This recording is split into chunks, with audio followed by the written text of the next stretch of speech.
Between campaign commercials and speeches, we've been hearing a lot from candidates lately. But while we may be hearing a lot of words, are we getting a lot of information? News Channel 8's Mark McPherson explores the safe political answer in this week's In Perspective. The only way this is going to work is if hope defeats fear. Politicians can be a lot like athletes, standard answers without much substance.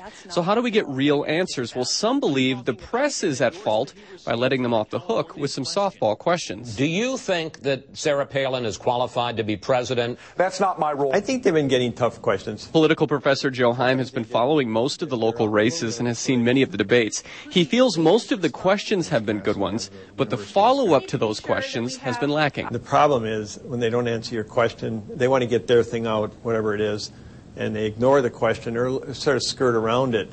The logical thing for a journalist to do would be to come back and say, I'm sorry, sir, but you didn't answer the question.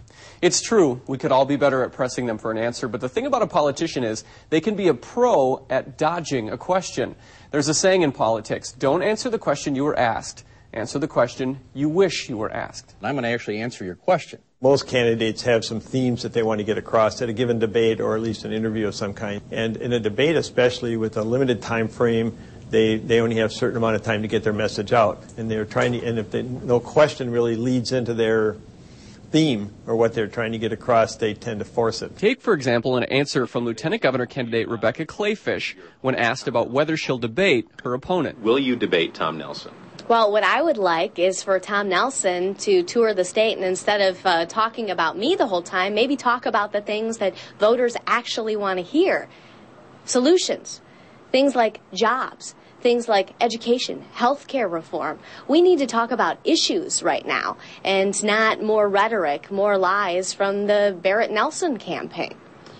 I guess that doesn't answer the question, though. Will you debate Tom Nelson? Now, part of the reason we hear so many standard answers could be because when a candidate answers off the script, it makes big news. We don't have to second guess what their efforts would be if they believe that it is in their country and their allies, including us, all of our best interest. It's these types of situations that candidates really try to avoid, and they work very hard doing it. Most of them practice, by the way.